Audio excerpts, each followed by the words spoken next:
કલ્પવૃક્ષ પરિવારને ભાવથી જય સ્વામિનારાયણ, જય શ્રી કૃષ્ણ, જય સિયારામ, હર હર મહાદેવ. સાત્વિક રેસીપીની વિડીયો સિરીઝમાં આજે બનાવીશું વરસાદી માહોલમાં બધાને ભાવે એવા ક્રિસ્પી અને હોઠે ભાંગે એવા ભજીયા. જો કે ભજીયા તો બધાને ભાવે, પરંતુ જો ભજીયામાં તેલ વધારે હોય કે પછી અંદરથી કાચા હોય અથવા ઉપરથી લાલ થઈ ગયા હોય અને અંદર મસાલા જ એટલા બધા હોય કે ઓરિજિનલ ભજીયાનો ટેસ્ટ જ ના આવે અને ધીમે ધીમે પછી ભજીયાની અરુચિ થઈ જાય, ખરું ને?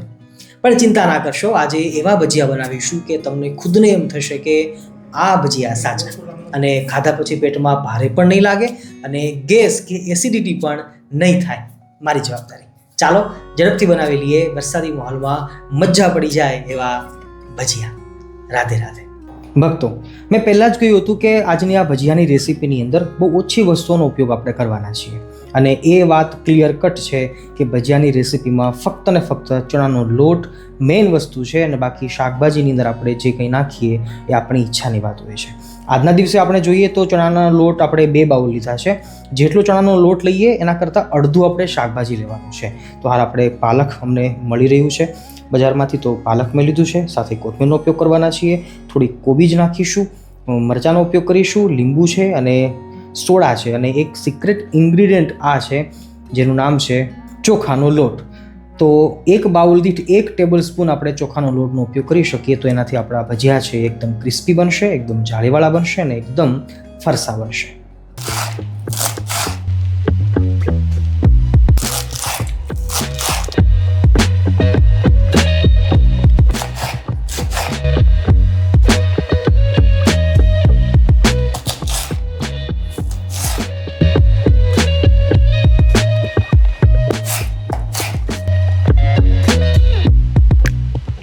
ભક્તો, શાકભાજી આપણે સમારી લીધું છે, જેમાં અડધો કપ આપણે કોબીની સ્લાઇસ નાખવાના છીએ, અડધો કપ કોથમીર લીધી છે, અડધો કપ પાલકની ભાજી લીધી છે. બાકી મરચાં અને લીંબુ તો આપણે ગણતા નથી. ટોટલ 1.5 કપ જેટલું શાકભાજી લેવાના છીએ અને 2 કપની આસપાસમાં આપણે ચણાનો લોટ લેવાના છીએ. મેં પહેલાં કહ્યું હતું કે જેટલો લોટ લઈએ એના કરતાં અડધું આપણે શાકભાજી લેવાનું. હા, અડધું લઈએ કે થોડું વધારે લઈએ તો ચાલશે, પણ ડબલ શાકભાજી ન લેવું એવો મારો આગ્રહ છે, સલાહ પણ છે. કારણ કે મારા અનુભવ પ્રમાણે કહું ને તો ભજીયાની અંદર વધારે જ્યારે શાકભાજી નાખીએ છીએ ને, હોય ને ઘણાને ટેવ હોય કે ડબલ શાકભાજી નાખી દઈએ તો ભજીયા વધારે હેલ્ધી બનશે. ના ના, ભજીયાને ભજીયા બનાવવા માટે, ભજીયા રાખવા માટે મીડિયમ શાકભાજી હોય તો વાંધો નથી આવતો. અડધું અથવા અડધાથી થોડુંક વધારે તો જ ભજીયા સારા બને, જાળીવાળા બને. કારણ કે શાકભાજીની જાળી નથી બનતી, હો યાદ રાખવું, જાળી છે ચણાના લોટની બનતી હોય છે. તો એ બનશે ક્યારે? જ્યારે મીડિયમ માત્રામાં બધું હોય ત્યારે. તો આવો હવે સિમ્પલી લોટની સાથે આપણે મિક્સ કરી લઈએ અને આ બાજુ તેલને ગરમ કરવા મૂકી દઈએ. ભક્તો, 1 કપ લોટ, આ બીજો કપ લોટ આપણે લીધો છે, અડધો કપ કોથમીરનો નાખીએ છીએ, અડધો કપ પાલકની ભાજી, સ્લાઇસ કરેલી કોબીજ છે ને એ ડુંગળીનો ટેસ્ટ આપશે. આમ તો ડુંગળીનું નામ ન લેવું જોઈએ, તમને એમ થશે કે સ્વામી ડુંગળીને શા માટે યાદ કરે છે, પણ મને એમ લાગે છે કે આપણે ડુંગળી નથી ખાતા, પણ થોડીક જે અલગ ટેસ્ટ જોઈએ ને એ ટેસ્ટ કોબી આપણને આપે છે. એટલે કોબી જ બહુ સરસ લાગશે, તમે અવશ્ય ટ્રાય કરજો, નાખજો. સાથે તીખી મરચીનું સ્લાઇસમાં કટિંગ કર્યું છે એ નાખીએ છીએ. હવે આવી ગયો છે વારો કાળા મરીનો. ભજીયાની અંદર કાળા મરી તો જોઈએ જ, અને એ પણ આખા ભાંગા રાખવાના. 1/2 ટેબલ સ્પૂન જેટલા આપણે લીધા છે. વરસાદી વાતાવરણ હોય ત્યારે કાળા મરી તો જોઈએ. અને હા, આપણે જે ચોખાનો લોટ લીધો છે એ પણ 2 ચમચી જેટલો આપણે નાખીએ છીએ. 1 કપ ચણાનો લોટ હોય તો 1 ચમચી આપણે ચોખાનો લોટ લઈ શકીએ છીએ. અને છેલ્લે સ્વાદ અનુસાર નમક નાખીએ છીએ. પાણી નાખ્યા પછી એવું લાગે ચાખવું પડે તો કદાચ તો ચાખી લેવાનું. સ્વાદ અનુસાર નમક નાખી, બીજા કોઈ મસાલા આપણે નાખતા નથી, તમે ધ્યાન રાખ્યું છે. ભજીયા ખરેખર સારા બનાવવા હોય ને તો બીજા બધા જ મસાલાઓને અવોઇડ કરવા જોઈએ. દાખલા તરીકે હળદર ન નાખવી જોઈએ, લાલ મરચું ન નાખવું જોઈએ. ઘણા લોકો તો ખાંડ પણ નાખતા હોય છે. અરે ભજીયામાં ખાંડ ક્યાંથી હોય? પણ આ બધું અવોઇડ કરીને તો ખરેખર ભજીયા બહુ ટેસ્ટી બનતા હોય છે. હા, બની શકે તો મારા તમારા ફેવરિટ તલ નાખવાનું ભૂલશો નહીં. ચાલો ફટાફટ હવે મિક્સ કરી લઈએ. ભક્તો, પહેલાં સારી રીતે શાકભાજીની સાથે જ મિક્સ કરી લેવાનું છે, અને પછી જેમ જોઈશે એમ પાણી નાખતું જવાનું છે. એકસાથે બધું પાણી ન નાખશો, નહીંતર બેટર છે ઢીલું થઈ જશે અને પછી એને કંટ્રોલ નહીં કરી શકાય, નહીંતર પાછો લોટ વધારે નાખવો પડશે. એટલે પહેલાં સારી રીતે મિક્સ કરી લો. અને હવે એમ લાગે છે પાણી આપણે નાખવું પડશે. હવે આપણે થોડું પાણી નાખતા જઈએ છીએ. હાલ જો મેં અડધો ગ્લાસ પાણી નાખ્યું છે. પહેલાં એકવાર ચલાવી લો. ચણાનો લોટ છે ને એ બીજા લોટ કરતાં પાણી ઓછું પીવે છે, એટલે થોડુંક પાણી હોય તો પણ ચણાનો લોટ છે એ ભીંજાઈ જતો હોય છે.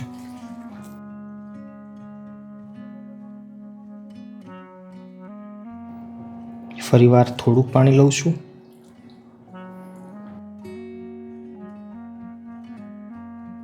ભક્તો, આખીરમાં જોઈએ છે તો 1 ગ્લાસ આખો અને થોડુંક વધારે માથે પાણી નાખ્યું છે અને બેટરની કન્સિસ્ટન્સી જો આવી થઈ ગઈ છે.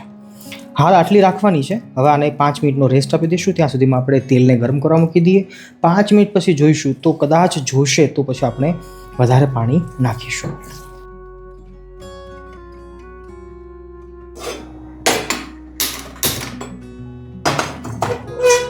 ભક્તો, આ બાજુ તેલ આપણું ગરમ થઈ ગયું છે અને 5 થી 7 મિનિટ પછી જોઈએ છે તો જે ભજીયાનું બેટર છે પરફેક્ટ બની ગયું છે, જેવું આપણે જોઈએ છે. ઇન ધ સેન્સ હું એક્ઝેક્ટ તમને માપ કહું ને તો કેટલું ઢીલું રાખવું જોઈએ અથવા કેટલું ઢીલું હોવું જોઈએ. તો આવી રીતે નીચે મૂકીએ છીએ તો ગોળ થઈ જાય છે. એટલું રની બી નથી કે એ ફેલાઈ જાય અને એવું બી કડક નથી કે જેવું મૂક્યું હોય એવું ને એવું રહે. પણ આવી રીતે નીચે મૂકીએ છીએ નાનું અથવા મોટું ગમે એવું પોર્શન, તો એ ઓટોમેટિક ગોળ થઈ જાય છે અને પોતાનો આકાર લઈ લે છે. તો આ પરફેક્ટ માપ છે. હવે આપણે સોડા મિક્સ કરી દઈએ છીએ અને તેલની અંદર કાઢી લઈએ છીએ. ભક્તો, હવે આ સ્ટેજ ઉપર ફક્ત આપણે સોડા નાખી રહ્યા છીએ અને એ પણ અડધી ટેબલ સ્પૂન જેટલો. સોડા બહુ ઝાઝો પણ ન હોવો જોઈએ અને એવી રીતે ઓછો પણ ન હોવો જોઈએ. અને સોડાને ફોડવા માટે આપણે લીંબુનો ઉપયોગ કરીએ છીએ, પણ મીડિયમ માત્રામાં. ભક્તો, આપણે ફક્ત અડધું લીંબુ નાખ્યું છે અને પણ સોડાને ફોડવા માટે. અને હવે સારી રીતે ચલાવતા રહીએ છીએ. એવું લાગે કે ફીણ ઓછા છે હજી તો થોડુંક સોડા નાખવાનો અને સોડાને ફોડવા માટે ઓલવેઝ લીંબુનો ઉપયોગ કરવાનો. જોકે ભજીયામાં લીંબુ ન હોય તો પણ ભજીયા સારા જ લાગતા હોય છે. દર વખતે લીંબુ હોય એવું જરૂરી નથી હોતું.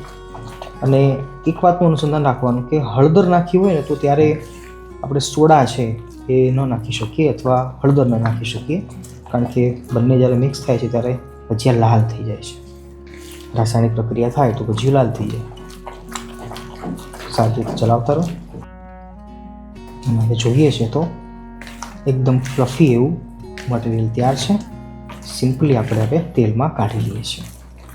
પ્રિયજનો, સાચું કહું ને તો આપણને બધાને એવો અનુભવ ક્યારેક તો થયો જ હોય કે કોઈક જગ્યાએ ગયા હોઈએ અને ભજીયા બન્યા હોય અથવા બનતા હોય અને ભૂખ પણ લાગી હોય અને જમવાની હજી થોડીક વાર હોય, પરંતુ એકાદ ભજીયું ભગવાનને ધરાવી અને ચાખવા બહાને મોઢામાં નાખ્યું અને નાખ્યા પછી પછતાવો થાય કે આના કરતાં ન ખાધું હોત તો સારું હતું. કારણ કે ભજીયાની બનાવટ જ એટલી ભયાનક હોય છે કે એ પાણી પીધા સિવાય ગળે ઉતરે જ નહીં. અને પાણી પાછું ઓછું નહીં હોય, એક ભજીયા ઉપર 1 ગ્લાસ તો મિનિમમ. ખેર, કહેવાનો મતલબ મારો એટલો જ છે કે ભજીયા ઘણીવાર ગળે ચોંટે છે અને એ વખતે એની અરુચિ થઈ જાય છે. પરંતુ આખીરકાર આપણે ગુજરાતી ખરા ને, એટલે ભજીયા, ખાખરા, ગાંઠિયા, ફાફડા બધું આપણા લોહીમાં જ હોય અને થોડો સમય જાય એટલે ફરીથી ભજીયા પાછા યાદ આવે. પણ ખેર, લાંબી વાતો નથી કરી, પણ આજે બહુ જ ઓછા સમયમાં બહુ જ ઓછી વસ્તુઓનો ઉપયોગ કરી અને બહુ જ ટેસ્ટી એવા ભજીયા આજે આપણે બનાવી રહ્યા છીએ. અને મારી ગેરંટી સાથે હું કહું છું કે કોઈ પહેલી વાર જ બનાવતા હશો, પણ જો આ રીતે સ્ટેપ બાય સ્ટેપ ભજીયાની આ રેસીપી તમે બનાવશો તો ખરેખર તમારા ભજીયા પણ પરફેક્ટ બનશે અને એટલા જ જોરદાર બનશે. અને હા, અંદરથી જાળીવાળા, જેવા પોચા, ઉપરથી નોર્મલ પીળા અને ખાધા પછી વારે વારે પાણી ન પીવડાવે એવા ભજીયા આજે આપણે બનાવી રહ્યા છીએ. પણ એક જ શરત છે, વિડીયોમાં છેક સુધી જોડાયેલા રહેજો.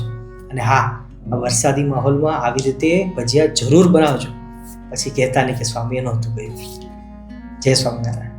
ભક્તો, હવે મીડિયમ સાઇઝના ભજીયા છે આવી રીતે ખેંચીને પાડતા જઈએ છીએ. બહુ મોટી સાઇઝના નહીં રાખશો અને તેલ છે બહુ વધારે ગરમ પણ ના હોવું જોઈએ, બહુ ઓછું પણ નહીં. એ રીતે ભજીયું નાખ્યા પછી થોડીક વાર થાય એટલે આપમેળે ભજીયું ઉપર આવી જાય. મારે શાકભાજીનું કટિંગ થોડુંક લાંબુ થયું છે ને એટલે થોડુંક કેવડાવે છે. તમે શાકભાજીનું કટિંગ થોડુંક ઝીણું રાખજો. જુઓ કેટલા પરફેક્ટ ભજીયા ફૂલવા માંડ્યા છે. ભજીયાને અંદર નાખ્યા પછી તરત જ ફેરવા નથી હોતા, આપમેળે એ ફરવા માંડશે. ભજીયા તરત નાખ્યા પછી આપણે એને કશો જ ચાળો કરવાનો નથી હોતો. Look at this. ક્રમશઃ 8 થી 10ની સંખ્યામાં આપણે નાખી શકીએ છીએ. જો આપેલે ફૂલવા માંડશે અને ફરવા માંડશે, અને જે ફરી ગયા હોય ઉપર આવી ગયા હોય એ ભજીયાને આપણે આહિસ્તા આહિસ્તા એકલાને ફેરવતા રહીએ. જુઓ, ચાલો પરફેક્ટ. ભક્તો, ભજીયાનું પરફેક્ટ જે બેટર હોય છે ને એની સાબિતી નિશાની શું? તો કે જો અંદર ભજીયું નાખ્યા પછી આવી રીતે બુલબુલા ઉપર આવે. ઉપર આવેનો મતલબ કે એટલું મીડિયમ ઢીલું છે આપણું બેટર, અને એના કારણે જે ફ્લફી થાય છે અને ભજીયા પોચા થાય છે. જો આવી રીતે જે આ ઉપર આવ્યા છે ને એ પરફેક્ટ એનું બેટરનું માપ કહેવાય છે. તો આ એટલું ઢીલું હોય તો ખરેખર ભજીયા બેસ્ટ બને છે.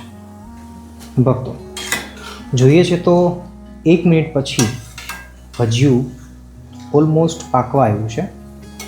તમને લાગશે કે સ્વામી હજી તો લાલ થયા નથી તો પાકા કેમ હશે? ડરશો નહીં, ગભરાશો નહીં, કારણ કે ભજીયું ઉપરથી તમને કદાચ કાચું લાગશે પણ અંદર કાચું નહીં હોય.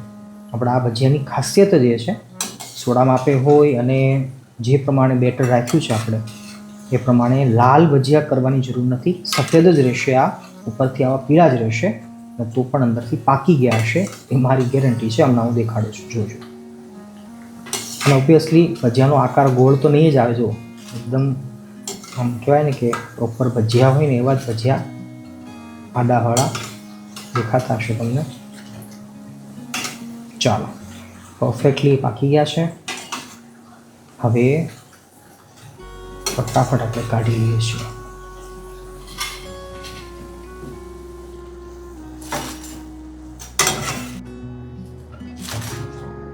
ભક્તો, જ્યારે પણ બીજો ગાણો પાડવો હોય ને ત્યારે ફરીવાર પાછું થોડુંક ચલાવી લેવાનું, થોડુંક ફ્લફી કરી બેટરને, અને પછી પાછા એક પછી એક તમામ ભજીયા પાડી લેવાના.